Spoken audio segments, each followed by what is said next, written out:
Welcome to my channel, and today we're talking about my February TBR. I chose 6 books from my physical TBR that I want to prioritize reading for this month. I typically read between 6 and 10 books, so it's likely these won't be my only books. However, I want this video to keep me focused so that I finish the ones that I really want to. Hopefully I don't get distracted. We'll see. In this, there's a good mix. There's a couple of sci-fis that I've been meaning to read for a very long time. There's also some classics, which I'm really happy to add in. Last year, I only read 2, but both ended up in my top 10 books of the year. So clearly I need to start reading more. Also, there's some authors I haven't read before, which is fantastic. Some I should have read a long time ago, so I'm really excited to get into them. I'm hoping all these books really work for me, and excited to get some books off of my physical TBR. If you've read any of these books, let me know what you thought of them in the comments below. Let's get into it. We're going to start with the sci-fi. We have our first one, which I know a lot of people have probably read, or at least heard of. We have Ender's Game by Orson Scott Card. This is probably the most recommended book on this list. I cannot tell you how many times my friends have begged me to read this book. The reason I've been putting it off is because it is technically YA, and I have a pretty not so great record with YA. Not sure if it's really my thing. However, I do know that this was written before YA is kind of what it is today, so I have been told that it's much more dark or mature than what I typically think of YA. Like, it's definitely YA because the main character is 6 when this starts, but the content in it is definitely more mature that adults can enjoy it, or at least that's what I've been told. If you don't know what this book is about, this is about a genius boy named Ender Wiggins who's sent to battle school because he is the hope for becoming a general that will save humanity from the alien species. Now, to do that in battle school, they keep setting him up in these extreme battle situations that are either going to make him the best general the army's ever known or completely destroy him. By the sounds of it, this could have some things I really love. I absolutely love anything with strategy, logic, puzzles, things like that I really love. I do also like political strategy and military strategy, so this could be something I really like. This is also the movie pick of the month, which I have heard the movie is pretty bad, but I'll give it a try, and you never know. I love Starship Troopers, even though the book and the movie are completely different. I love them both. And on the flip side, everyone seems to love 2001: A Space Odyssey, and I'm not a huge fan of that movie, I have to say. So you never know, I could like it. If not, I'm sure it's still watchable. So I'm excited to finally get to this book. Our next and final sci-fi of the month, at least that I have right now, is The Moon is a Harsh Mistress by Robert A. Heinlein. This will be my 3rd Robert A. Heinlein. I have read Starship Troopers, like I said, really loved that one. Stranger in a Strange Land is one of my favorite books of all time, and now this one. This one won a Hugo Award. He's actually won 4, so it would be this one, Stranger in a Strange Land, Starship Trooper, and Double Star. So I'm definitely excited to get to this one. I think even though I don't politically agree with Robert A. Heinlein's books, I think his writing and his style is at least thought-provoking, even if I disagree, so I do quite like his books. He's also very good at military strategy again, so that's something I really enjoy. This one is about a penal colony on the moon who is rebelling against Earth's control with a supercomputer and a group of rebels. Again, I'm hoping for that military strategy I saw in Starship Troopers and that advanced technology that he's pretty good at writing. The only thing that I don't quite like with his writing is I don't think he writes women characters that well, and I think he has some pretty traditional views when it comes to gender that I don't love either. But we'll see. I have heard this book is fantastic, so I'm hoping I really like it. And the first classic that we'll be reading is Jamaica Imp by Daphne du Maurier.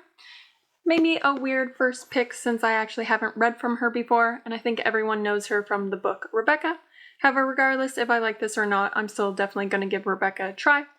I picked this one up because it's cover, at least on like Goodreads, has a ship on it, and I thought maybe it would be about pirates or smugglers or something like that.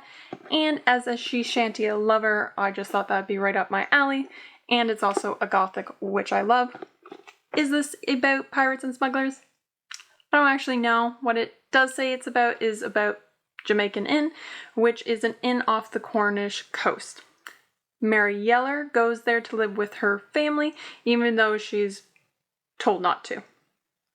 Which seemed to be good advice, because as soon as she gets there, she knows something's wrong, and she gets entangled in the mystery of the inn and with a man that she shouldn't.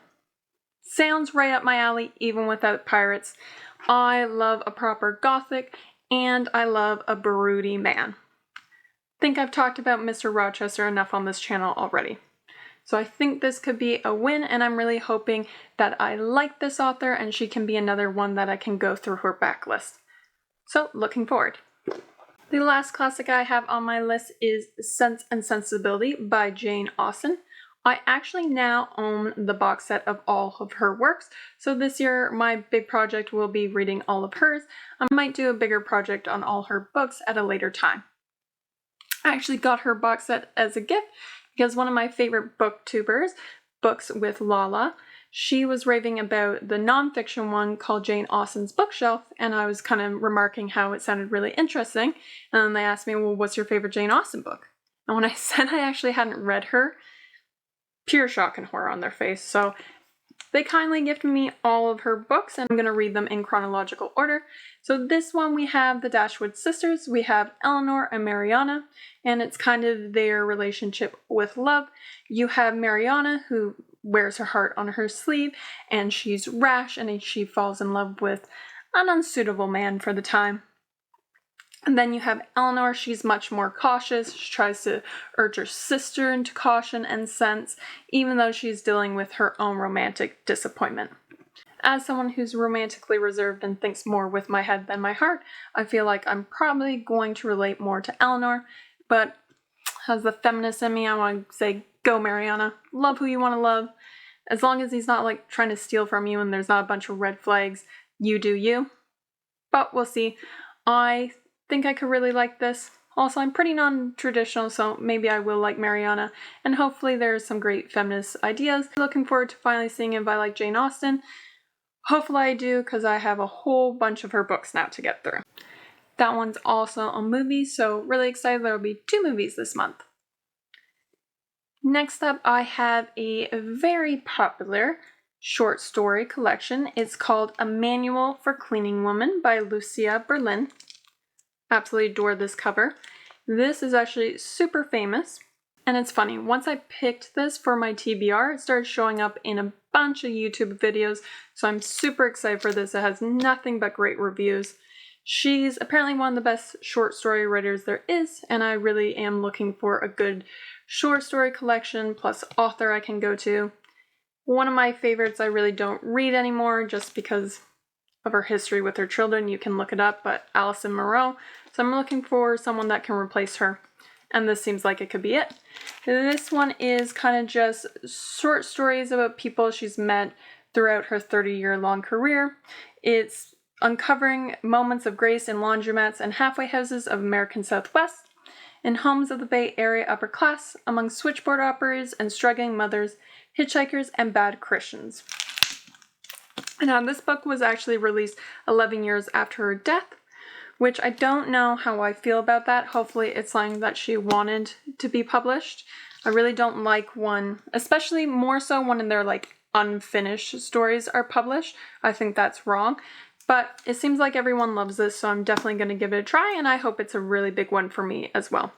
I really would like more short story collection recommendations below, whether it's sci-fi, whether it's kind of true stories like this, or whether it's horror. I would love some more recommendations.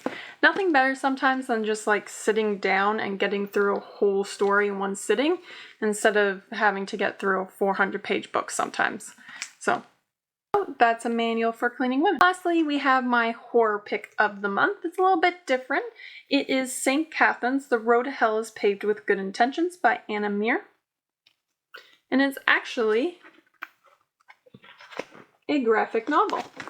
This will actually be my first graphic novel I've ever read. I bought this in the store because I absolutely love the cover and the art. Also, I just found what it's about to be super interesting, and I do love horror, so I thought I could really like it. This is about Catherine, who lives a mostly secular life now. However, she's never missed Mass. Why? It's because she has a lot of anxiety. She thinks if she misses it, something bad will happen.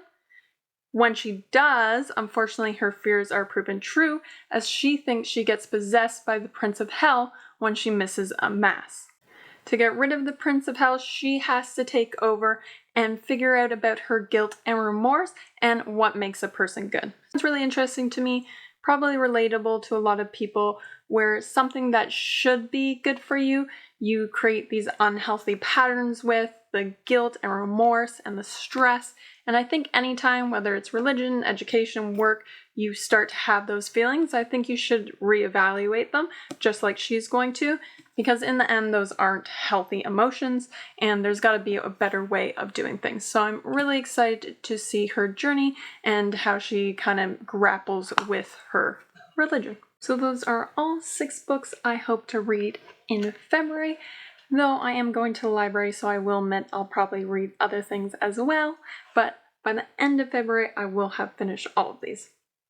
Leave the comments below if there's any authors or other books you think I should check out.